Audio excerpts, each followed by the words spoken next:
Hello everyone, Space Oyster here, and welcome back to Boletaria! In the last part, we did the second part of the Shrine of Storms. At least I think it was the second part of Shrine of Storms. I don't know. Anyway, my memory's a little bit bad, and I've been doing a lot of recording. With how busy I have been, I kinda want to, Well, I remember you. I'm glad I found you. I found some really nice trinkets. Well, we've been long acquainted, so I'm willing to part with them at a special price. But only if you buy today. Nothing here is stolen, I swear. I no longer partake in the whole corpse robbing thing. Yeah, no, I'm completely free from my vice. My old mother would be proud indeed. Aren't you proud of me too? Yes, Patches, I am very proud of you. Anyway, as a vendor, he's not all that interesting. The fragrant ring is nice, but you can get one for free, so don't bother. Well, do as you please, but you may yet regret refusing my offer. But yeah, I decided to try and record pretty much everything I can, and then I'm going to add the audio in as quickly as I can too to get everything done, because I've been busy lately. Thanks to you, I was able to seek refuge in this nexus. Now I stay here and pray, along with my disciples, for the heroes facing the demons. If you wish for benevolent protection in your fight against the demons, then bring me demon souls. I will cleanse them and perform a miracle with their power. If you truly are a disciple, then you must have a talisman in God's image. Heavenly miracles occur in Boletaria through the talismans. God has granted this accursed land with a special power. It is God's way of telling us we must stand up to the demons. Alright, so, that actually hints at something that is very neat to consider. So Urbane basically confirmed that to use miracles, you have to be in Boletaria, and they only started, I don't think you have to be in Boletaria, but they basically started coming about because of the demons, or around the same time that the demons came about. That is the same for sorcery or magic. Well, I guess all forms of magic. So it is very likely that miracles and sorcery have the same source, as it were. That might be the best way to put it. God bless this brave warrior. Umbasa. Umbasa! Alright, let's talk to this guy. You have rescued the Honorable One. I express my deepest gratitude. You have relieved me of a great onus. Oh, thank God. Umbasa. Umbasa! And then one more over here. Thank goodness. The Lord has not forgotten me yet. For he has reunited me with Saint Urbane. I shall serve him and pray with him, and thus express my faith in God. Umbasa. Yeah, she clearly has the best Umbasa. I don't think anyone can say it as half as well as she can. Alright, anyway, is everything repaired? Everything is repaired. Alright, so yeah, like I suggested in the last episode, or last part, I am going to this one. The Tunnel City. Below the smithing grounds lies a huge tunnel worthy of its name. It's said a dragon's grave is in the deepest part of the molten area. Oh, so they spoil that there's lava here on the archstone too. But yeah, so like I suggested in the last part, I'm going to go to Stonefang Tunnel and finish it off, so that way I can try to upgrade all my weapons and stuff to their maximum possible values. Or at the very least, my Uchi Katana and the and my sticky compound longbow, because it'll be nice to have those as strong as possible. Alright. But and then, oh, right, yeah, so, one thing I was talking over it, and I did give Urbane the soul of the old hero and for the second chance miracle. So what that does when you cast it is if I die, then I will get right back up with 50% of my health remaining. So that is why that is a good miracle to have, especially for PvP. So, yeah. One thought I think I kept forgetting to finish about making a character for Dark Souls or Demon Souls or any Souls game is that I would recommend you always go to make a PvP build, simply because the PvE or player versus environments parts of the game, those should be very manageable no matter what build you do. So if you're looking for optimization or just a good build to go for, then something that works for PvP is going to be just fine for the single player as well. So they're definitely the good ones to go for. Anyway, we got a few more miners here, and I wanted to show off this route, even though I'm not going to be taking it to get to the end of the Stonefang Tunnel, but I did want to show off that it is indeed here. Oh, is that a crystal lizard I see over there? If it is, it's one I'm not used to seeing, which is neat, I suppose. Oh yeah, I thought one of them had dropped something. No, wait, no, that's not a crystal lizard. That's a message. Alright, anyway, there was other things I wanted to talk about. Well, anyway, he mentioned, one other thing Saint Urbane mentioned that I thought was neat is that, he said that the talismans that you use to cast miracles, they have God's image on them. It has me curious, or rather, well, no, it doesn't have me curious, but, the second talisman that you pick up that can cast miracles is called the Talisman of Beasts. Besides the starting talisman for the starting talisman I got, or the one I found in the Valley of Defilement or the Shrine of Storms, it is the only talisman that can use miracle. Well, yeah, the only talisman besides the starting one. So it's very neat that there are only 2 talismans, but considering miracles are usually just a one-time cast for a support thingy or a buff or whatever, it makes sense that they wouldn't be used for offense. Or rather, there wouldn't be a lot to choose from, since you really only need one. But the Talisman of Beasts, there is a thing about it that hints at miracles and sorceries really being the exact same thing, and because it makes full reference to a particular entity and treats that entity as God. So, or the God that Urbane and his followers keep going on about. So if that is the case, then it sheds a lot of light on the situation with miracles and the faith in the Demon Souls world.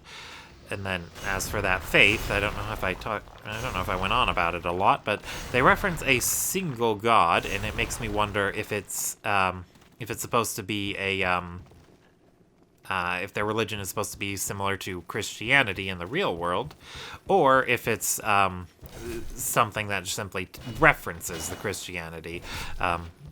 Christianity probably isn't the only monotheistic religion. It's the only one I know of, but that doesn't mean it's the only one.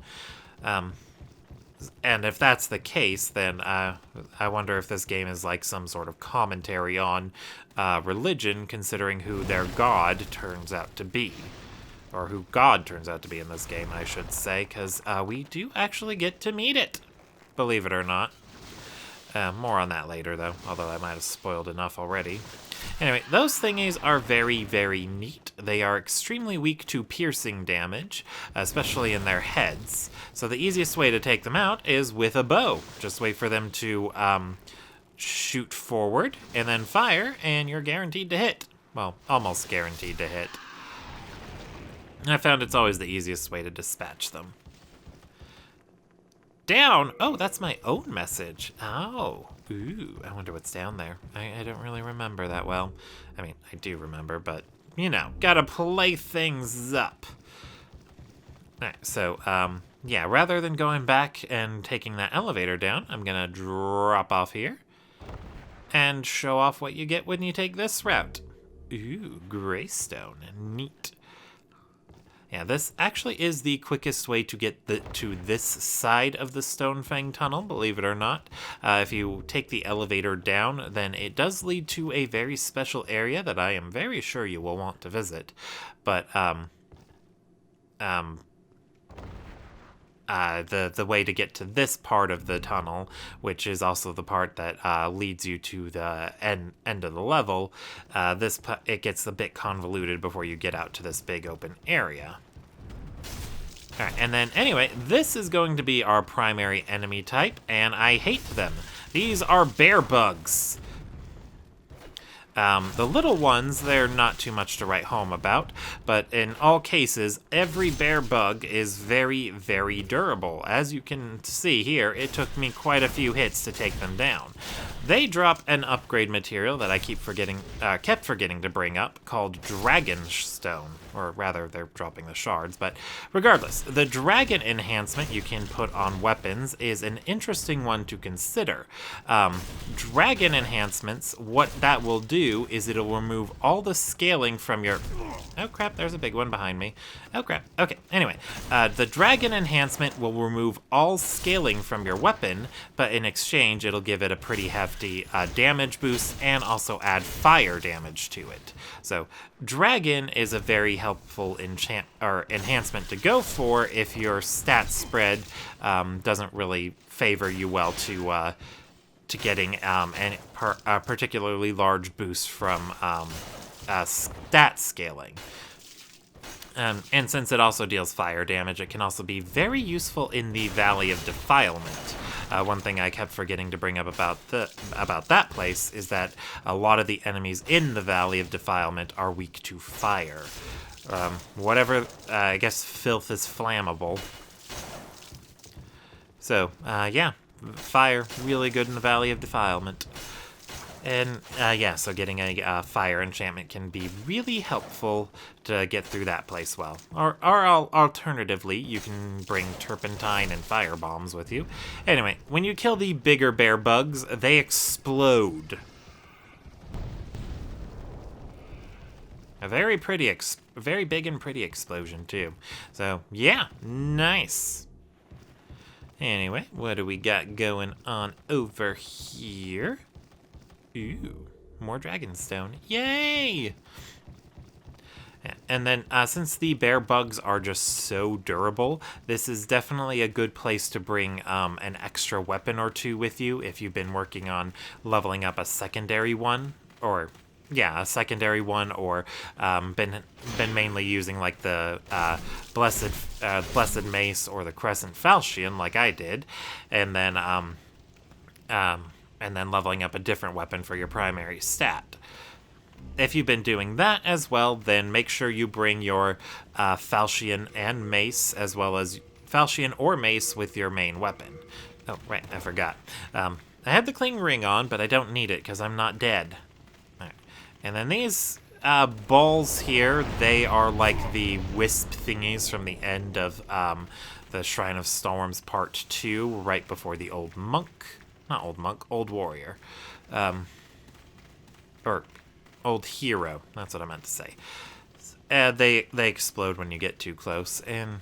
Oh, never mind. This little cave wasn't as dangerous as I thought. There's an insta-death pit there, but that's about the worst of it. Let's see. And this is the room the elevator would go down to, and as you can see, there are a couple of crystal lizards. No, I will not miss you. I will hit you. Yay, I got it. And I got it again. Come on, one more. No, it's getting away. Anyway, you'll see at the end at the end over there are two black phantoms. They are rather interesting pair, I should say. They're both topless, and they're using a steel shield and a heavy club, so very neat folks. Oh, and I'm getting invaded. So, Yeah, that's the biggest difference between a player Black Phantom and NPC Black Phantoms. With the player Black Phantoms, you're told you're being invaded, but when you're, but with the NPC ones, they just show up in the world like regular enemies. Let's see, so I was going to go fight those Black Phantoms, but since I got invaded, I think my best bet would be to try and get to the boss room sooner rather than later. Although that is the tricky part, I did want to show off as much of the Stonefang Tunnel on this side as I could before heading down to the boss room, but with an invader in here, it might be best to try and get down there as quickly as possible, so that way I have the option to just clear the level if I'm not in the mood to fight them, or if things go south, then escape can always be an option. So, yeah, let's try and run down. Alright, so yeah, there are a bunch of flying bear bugs too, and you gotta watch out for those. If you get close to the edge, they do, there are a bunch of flying ones that will try to fly up and get to you, and that can be really deadly. Ugh. Yeah, knowing that there's an invader here is going to make me nervous the whole time. Because seriously, it has me thinking, oh, if I stay too long in one spot, I'm gonna get backstabbed because they're sneaking up behind me, and I won't be able to tell because they're a spirit. They don't have footsteps. Oh, come on, you thingamadoodad. There we go. No, I don't see him. Yeah, I saw the big bear bug wriggling on the edge of my vision, but, not necessary. Oh, come on. And there we go. Okay. Another one? Really? I'm just gonna hit this one. Yeah, these enemies are really resilient to most other types of damage, unlike only their head is a weak spot. But like the bear bugs, they do take a lot of magic damage. In fact, being able to deal magic damage in this part of Stonefang Tunnel is really, really helpful. So the Crescent Falchion or Blessed Mace, either one I would highly recommend, just for the magic damage they deal. The Blessed Mace might be better to use overall, since if you leveled your faith up to be able to use Second Chance and you're not using magic, then it's probably going to deal a lot more damage than the, well, not a lot more, but more than the Crescent Falchion. And if you got lucky with Faint Stone drops, you could probably even level it up. Or upgrade it, I should say. Alright, anyway... And then to get to the boss area, we loop around this way. Trying to keep an eye on my rear, so that way if he's sneaking up behind me, I can be more aware of it. But so far, so good. Let's just run past these guys. Yeah, and then there are bear bug shells around, so I guess they shed their lava exterior, but I don't know if that makes them bigger or smaller. Or another way to put it, I don't know if the big ones or the small ones are the more mature bear bugs. I think the big ones are supposed to be the more mature ones, because, you know, usually stuff like that gets bigger with age. Beware of the ceiling ahead. Okay, then let's just go around this way. Ugh. This is definitely not a good place to run into a hostile enemy player. There's not a lot of room to maneuver. I mean, they'll be hindered by the same stuff, but because I'm crap at PvP, they'll have the advantage no matter what I do. Ugh. Alright, anyway, I'm gonna just keep hitting this guy, and I'm gonna two-hand my weapon, so that way I can try and kill him faster. Alright, and let's keep hitting him.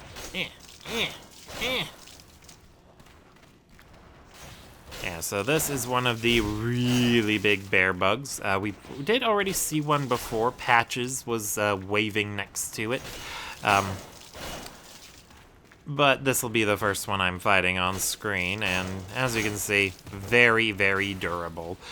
If you're still using that Crescent Falchion, it might actually be better than this Blessed Mace for you.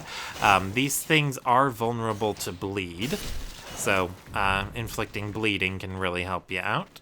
If you also have the Poison Cloud spell. I think that affects them as well. And if you've been leveling magic, then they're going to be weak to magic, so you should be able to use a spell like Soul Arrow or Soul Ray to deal a lot of damage. Alright, anyway, so we're in the, well, I guess I'm going to call it the main part of Stonefang Tunnel, or I should say the main tunnels. So much going on here. Ugh, this place gets very, very confusing. I always get lost. Think hard. Ugh, I don't like thinking hard. It's not my strong suit. Oh, no, that was just an indent in the wall. Okay. Anyway, beware of the crossroads ahead. Okay. I'm worried the invader's in here somewhere. Ugh, that's going to bother me the whole time. Alright, what do we got down here? Let's see. You'll find a weapon pass here. Ooh, boy! Is this what I think it is? It is what I think it is. The Dragon Longsword +1. So, yeah, that is a weapon that has already been changed into the dragon version, and it's already been upgraded to +1, so it'll be really strong. I wouldn't recommend using it for the rest of this level though, because it does deal fire damage, and fire isn't going to be useful in the rest of Stonefang, but it's useful in the other parts. Anyway, there's also lava down there, and there are items in the lava. I've never really tried to get the weapons that are in the lava, because I don't know how to safely traverse it. In later Souls games, they always put in something that helps you traverse lava. In Dark Souls 1, you get the Flame Shard Ring that boosts your fire resistance to so high that you can just get past it no problem. And in Dark Souls 3, there's a shield that if you equip it and you just keep blocking, then you can run forward while taking minimal fire damage from the lava. But in Demon Souls, I'm not entirely sure if there's a way to reduce the amount of fire damage you got. Oh hey, I got some souls.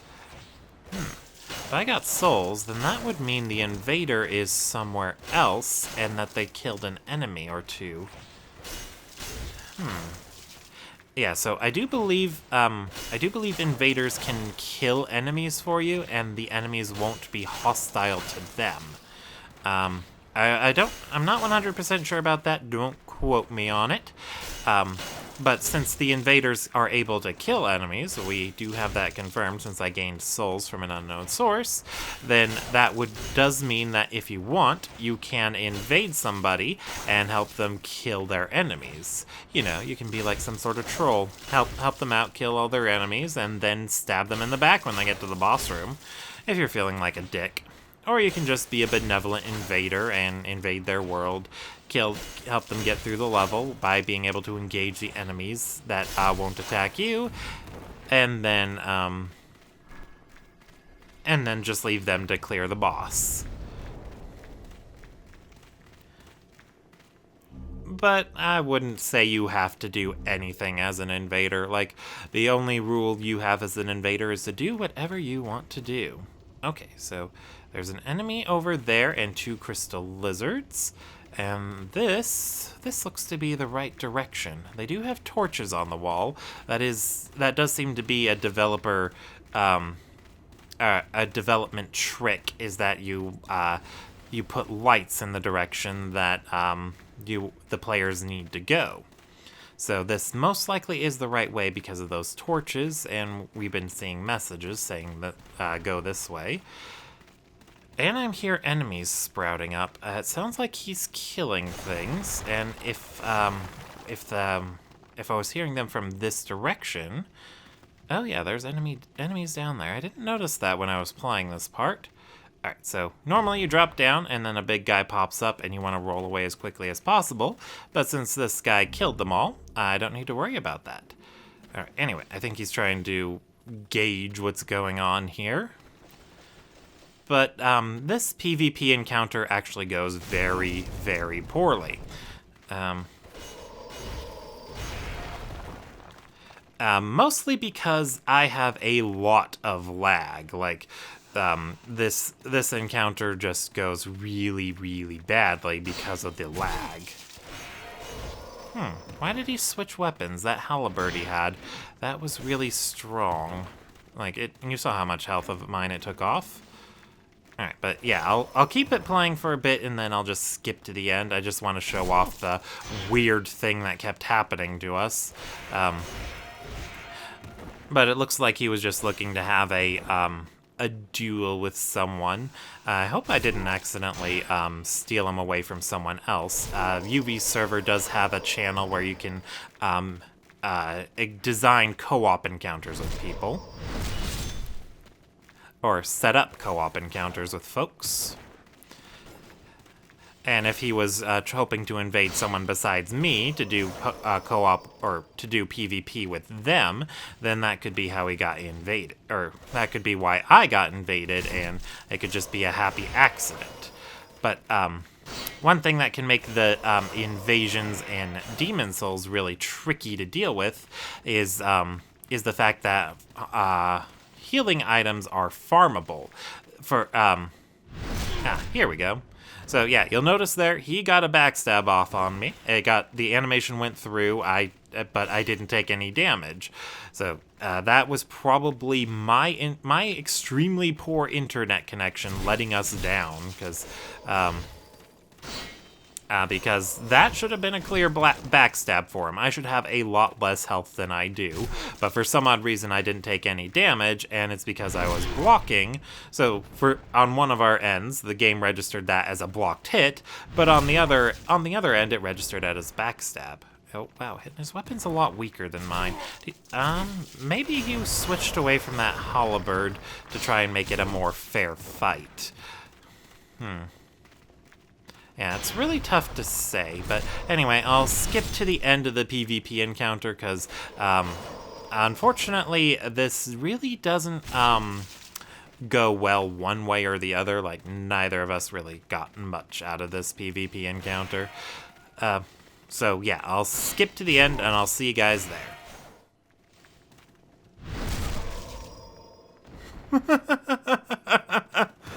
Oh, I've got to put that in.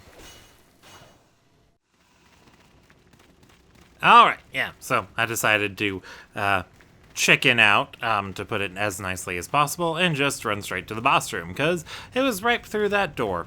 Oh shit, he's following me. Okay, well, bye, Mr. Dude. Sorry that was a less than favorable PvP encounter. I hope you find someone, a better opponent than me for you. Someone with a better internet connection, I hope. I should have let him kill me so that way I could show off the shortcut, but, yeah, that fight was not going much of anywhere. Oh boy.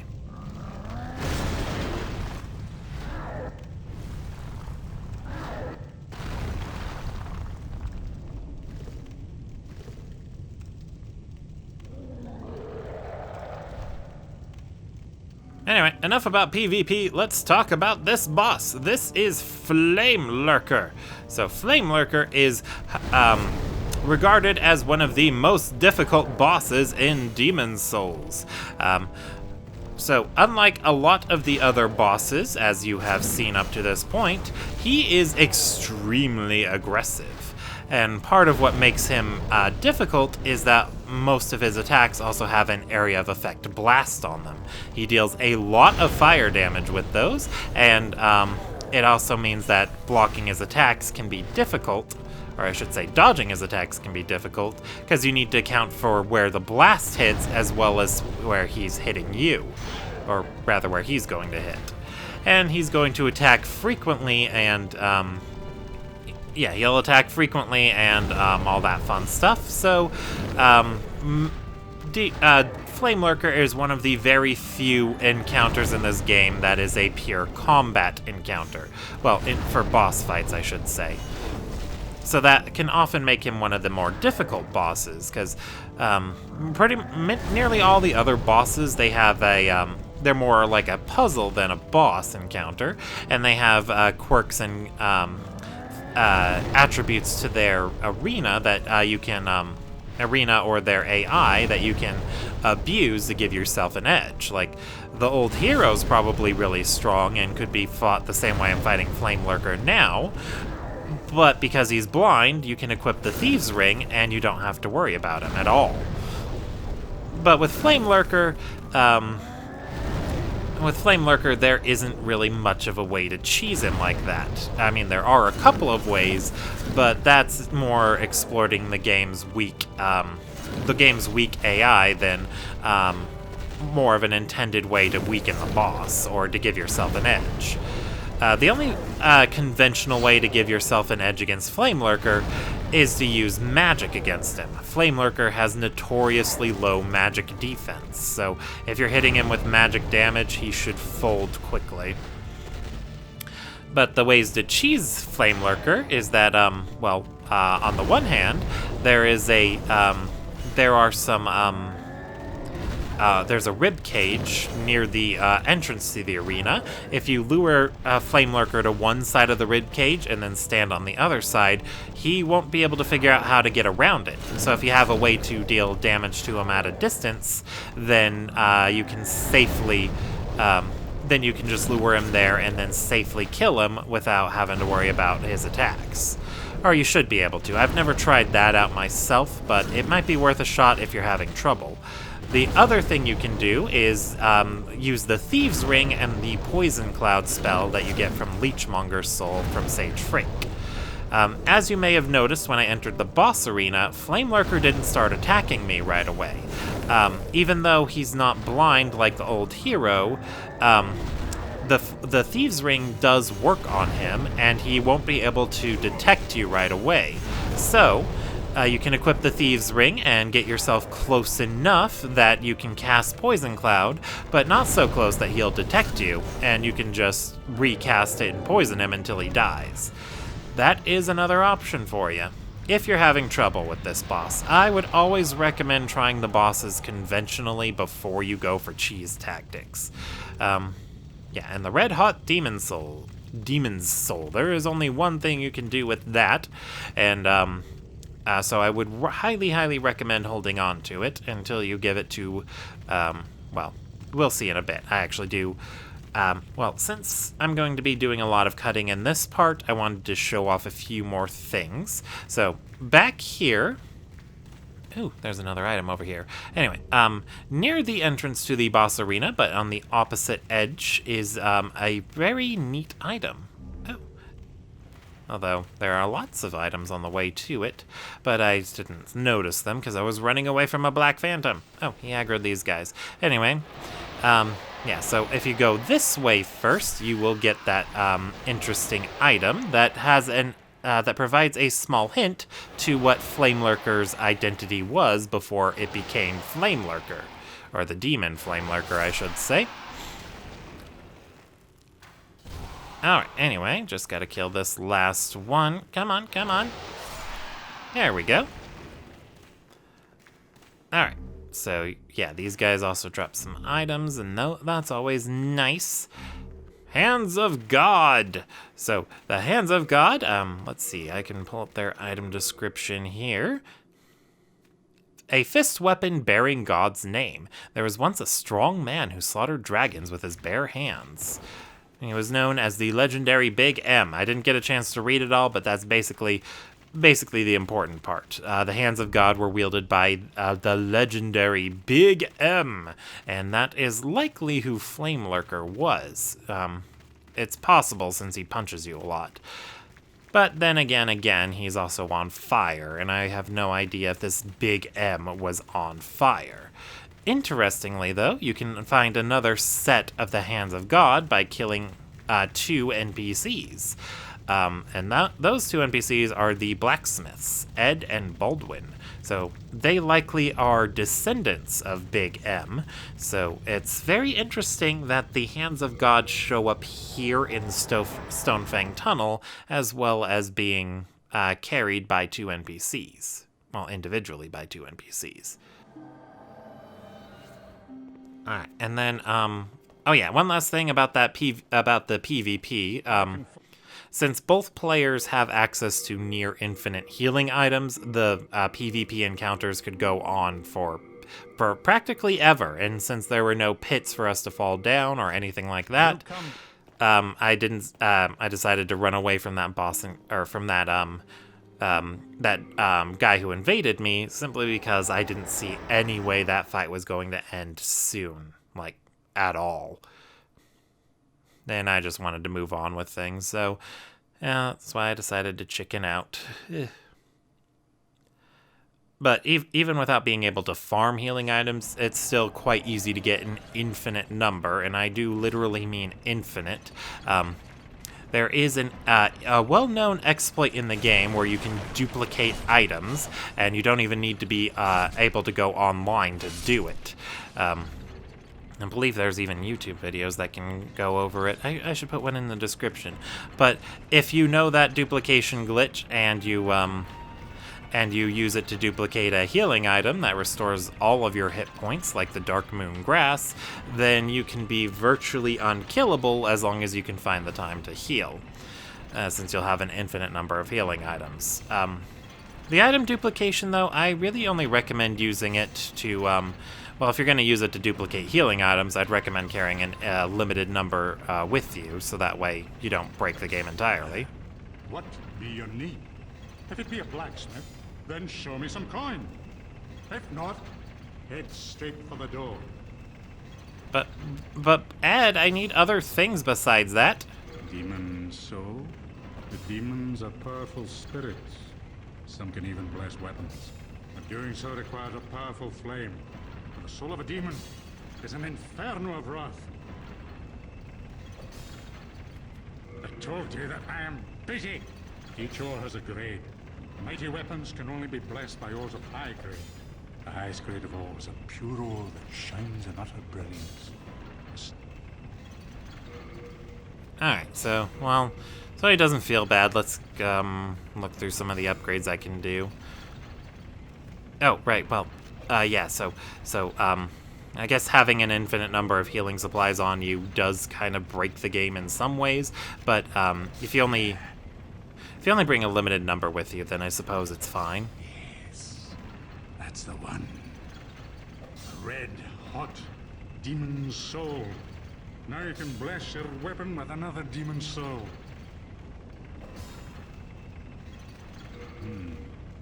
Wise choice.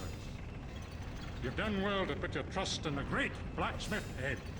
Bring me a demon soul, and I shall use it to bless your weapon. So, yeah, that is the primary use of Flame Lurker's soul, and it's why it's a very good idea to go here, or clear out as much of Stonefang Tunnel as possible, so that way Ed can upgrade pretty much anything. Anyway, I have a... yeah, let's go ahead and just upgrade the Dragon's Longsword a bit, because I do actually want to use it for a little bit. When I go back to the Valley of Defilement, I intend to bring it with me. All done? Then be gone. I'll work alone.